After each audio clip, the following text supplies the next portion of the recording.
Assalamualaikum warahmatullahi wabarakatuh. Saya Ari Perdana ingin mempresentasikan hasil tugas saya, yaitu tentang Unified Modeling Language atau disebut dengan UML. Pengertian UML. Pengertian UML adalah bahasa spesifikasi standar untuk mendokumentasikan, memverifikasikan dan membangun sistem perangkat lunak.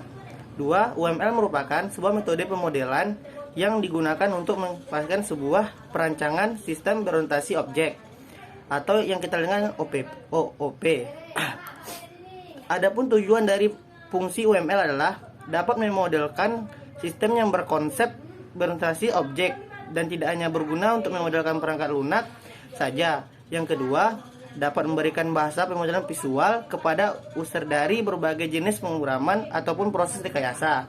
Yang ketiga, dapat berguna sebagai blueprint karena lengkap dan detail dalam perancangan yang nantinya akan diketahui informasi yang detail mengenai coding suatu program. Yang kedua adalah UC diagram.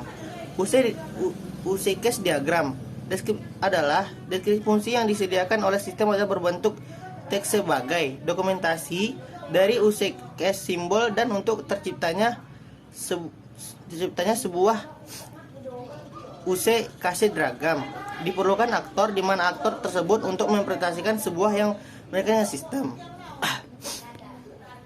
Adapun selanjutnya kelas diagram menggambarkan struktur statistik kelas dalam sistem. Kelas memiliki 3 area pokok sebagai berikut. Bisa dilihat di gambar tersebut. Yang keempat, state diagram meliputi seluruh pesan dari objek yang dapat menerima jarak waktu atau sebuah pesan yang dikirim oleh suatu objek memperhatikan sebuah state.